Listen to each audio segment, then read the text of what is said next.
Hey guys, welcome back to my channel. It's your girl Lizzie here. Hope you're all okay and all is good and well.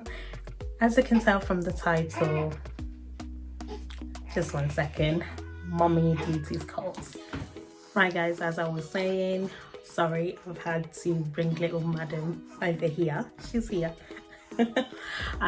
Yeah, I've just had to bring her over here.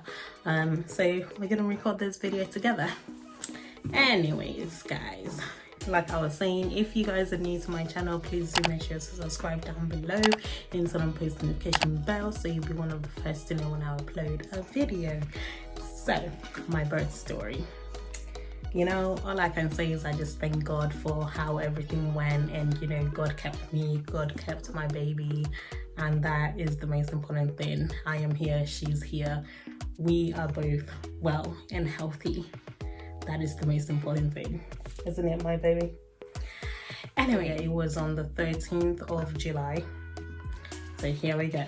So 13th of July, I went for my normal checkup. It was for my 38-week checkup.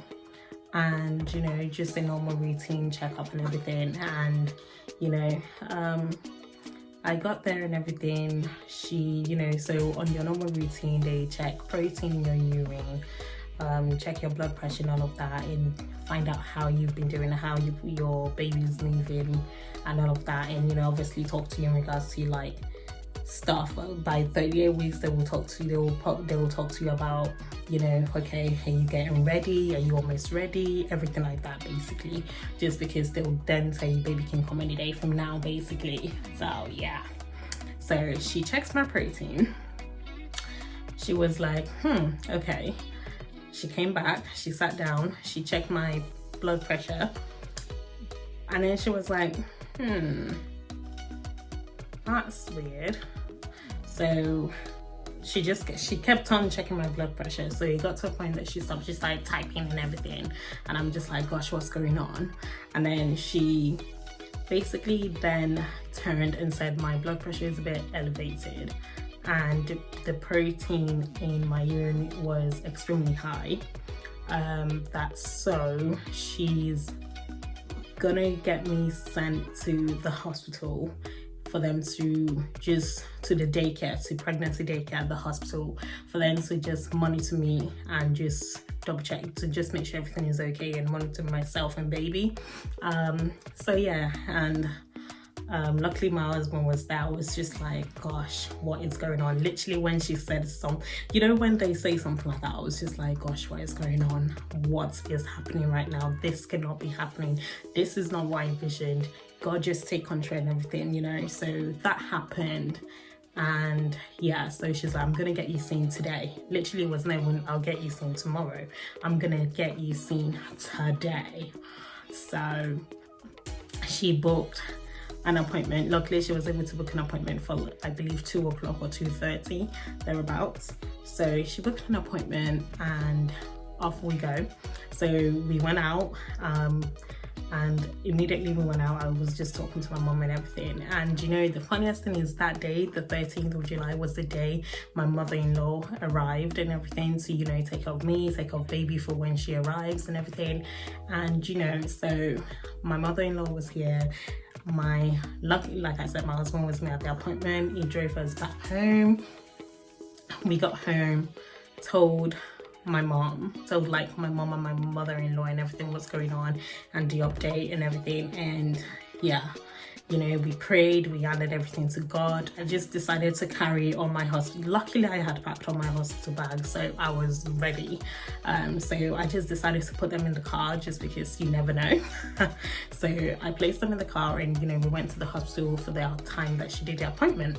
So we got there, you know, they did their checkup, they're doing their checkup and everything. And you know, it gets to like what, 5, I'm still at the hospital from 2 or 2:30, I can't remember the time, but I was still at the hospital at 5. I was like, what's going on? You know, they checked everything. Blood pressure was a little bit quite high. They took bloods and everything like that. what else? They then wrote like a report. The doctor had to go over it and tell them what he wants them to do, and the report came back and the doctor said they need to keep me in. At that point, I was literally in shock. I was trying to keep everything together. I wanted to cry, but I was keeping it. I was holding it in and everything. I didn't want to cry in front of anyone. I didn't want to, you know. So yeah, that's how they were like, we're going to transfer you to the maternity ward. And yeah, so they took me there and they were like, do you have your stuff? I was like, luckily I put them in the car.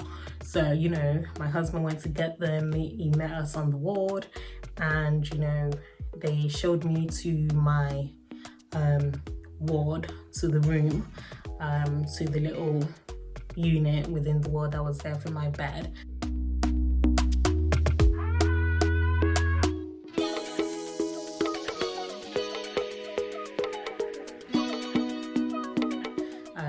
So I went there, and you know, because of everything that was going on, the times they were allowing visitors had gone past. So literally my husband couldn't even come into the ward with me. I literally went in by myself. So when I got there, I just got changed. Well, I got myself to go and get changed in the bathroom, and as soon as I entered the bathroom, I kid you not, I burst into tears. Like I was just bawling my eyes out. And I was just like, God, and I was trying to, you know, encourage myself, like, don't cry, everything is gonna be okay, you're fine, God is in control. But I was, you know, when you've not gone through something like that before, you know, I was just scared and I was crying. Unknown to me, my husband obviously went to the car to get all my stuff. They actually allowed him in, but he waited and waited. It was like, where did I go? He waited and waited, but then obviously he then had to go. So by the time I came out, he had already gone. I didn't know that they allowed him up. I thought they were just going to take the bag, because that was what they said. They said, once he brings the bags up, we'll take it from him, bring it to your room. I didn't know that they were going to allow him to actually come all the way to just say bye one more time. But I missed him, but it's okay. The next day, you know, I was like, okay, maybe it's just gonna be fine overnight. Well, that was what the doctor said, keep me overnight and see what happens. They kept me in overnight. They kept checking my blood pressure literally every like 4 hours. So I didn't sleep, literally didn't get a good amount of sleep. They were just waking me up, checking my blood pressure. It was still high. Like literally still high. And then over the night, I noticed that my face became puffy, my legs were swollen, like literally my legs were swollen. So basically, I forgot to mention, when the doctor said to keep me overnight, he basically said it's preeclampsia, what I'm experiencing, and that was what they diagnosed me with at that particular time. You know, so I was showing all the symptoms: swollen legs, swollen everything, my arms were swollen, everything. The only thing I wasn't really swollen was my face, but it was a bit swollen. But I kid you not, over the night, guys, my face got extremely swollen. Like, I'll see if I took a picture to send to my husband, because I was like, mate, my face is swollen. I'll see if I can still find that picture and set it on the screen. But yes, anyways, that went and you know, they just kept checking. And then was it on Wednesday or Tuesday I think it was on Wednesday, yes. So it was on, obviously I went in on Tuesday. So on Wednesday, we had a consultant come around the ward and everything. They checked my files, spoke to me, and they said, well, I'm 38 weeks, there's no point in keeping me waiting, and you know, baby is full term and everything, so they're gonna do induction, like they're going to induce me and everything. I was like, okay, that's fine. So literally I was still on the ward that Wednesday. I didn't get transferred to the labor suite until Thursday. So I went there Thursday morning.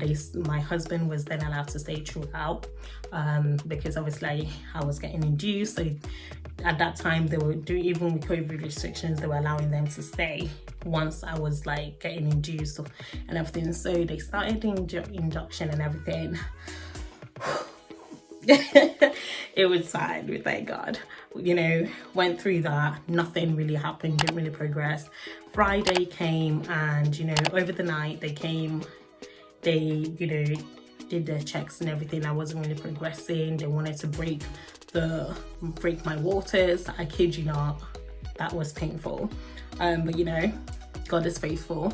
Didn't work the first time because your girl couldn't handle it and I screamed. So Friday morning came and, you know, they decided to transfer me over to the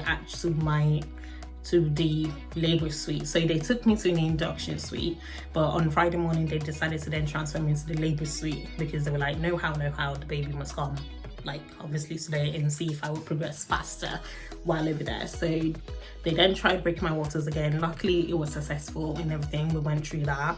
They fixed me up with the epidural and literally it got sent. You know, I was surrounded with loads of wonderful doctors, nurses and all of that. So they did that and I didn't feel anything after that. Everything was fine. I'll put like clips of, you know, me during that time.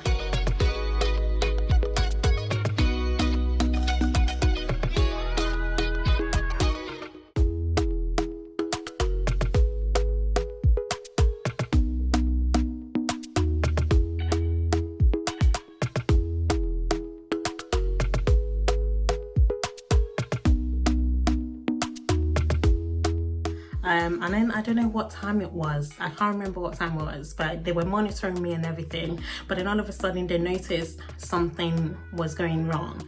Like, so, I mean, I was on my phone, my husband was sat in the chair and everything. And I just looked up and I noticed them just looking at, you know, the screen, the monitor. And I was like, what's going on? And they were like, the baby's heart is sort of dropping a little bit. I was like, gosh, what is going on? And, you know, everything, they came to check, they came to check whether like baby was responsive to touch. So she was fine and responding and everything like that. However, her heart rate was just dropping. It wasn't staying at the normal balance that it usually stayed at. So it was just dropping. So because of that, the next time that I literally looked up, I was like, okay, they're checking everything. The next time I looked up, there was like about 10 to 15 doctors in the room. I was like, what is going on? My husband too was like, what is going on? Came to my side immediately because it was like looking at his phone. Like, we were both looking at our phone, but the next time we looked up, we just saw 10 doctors and we're just like, what is going on? And they were like, yeah, you know, this, explaining so many stuff, what was happening and all of that. And everything was going on and I was just like, gosh, what is this? What is this? Like, God, what is this? I started getting tearful. My husband was like, it's okay, don't cry, you're fine, everything is gonna be fine, we're already here, God is with us, you know, nothing's gonna happen. And I was just like, what is going on right now? And they made the call. They were like, okay, so one doctor came in and it was like, you know what, I'm gonna call it and we're just gonna do emergency C-section. And the next thing I know, so many people rushed in, started getting my husband ready for surgery, started getting him ready, started getting me ready and everything. I was just like, oh my gosh, what is happening? The next thing I know, they're wheeling me into the theatre and, you know, making sure that I was numb, topping up my epidural, giving me numbing spray, everything like that. And, you know, literally things began to move so fast.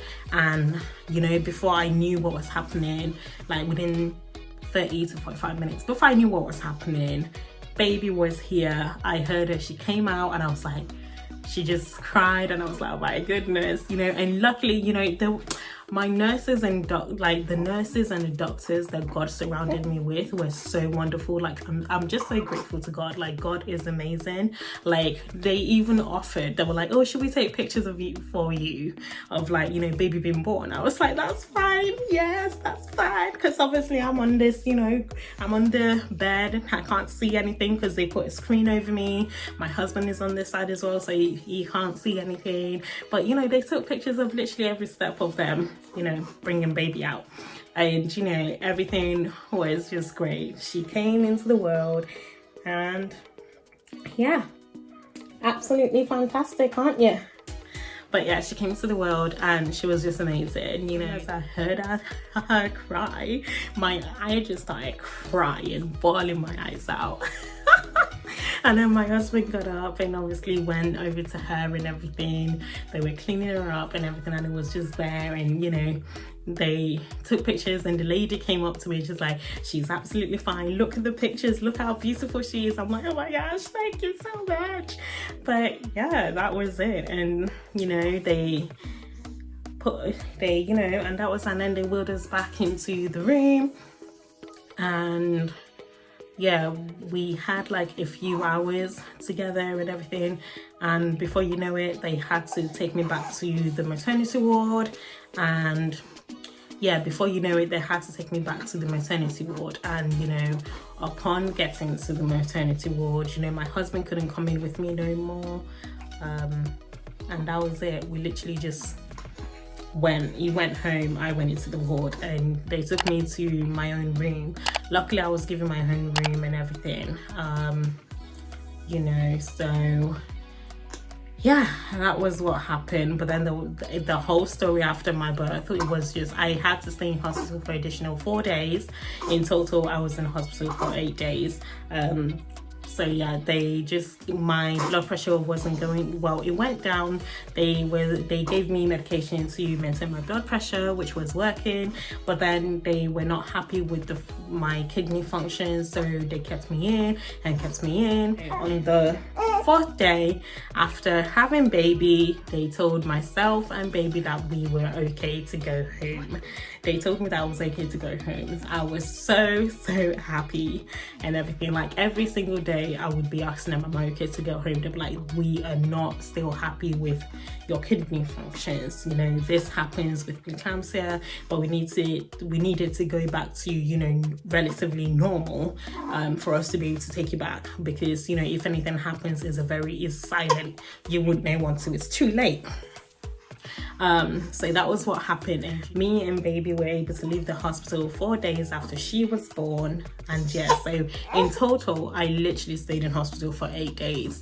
Like, I was not expecting that. I guess that's why they always say pack for the unexpected, because you just never know. So you know, but you know, like I said, I give God all the glory. It is not by might, it is by his that, you know, we're both okay and everything like that. So I thank God. You know, little madam is getting a little bit fussy, so I'm just gonna log out here. It's all right, mama, it's okay. Yeah, free. Yeah, look at that smile. Yeah. So yeah, anyways, thank you so much for watching, guys. I should see you in my next video. Bye.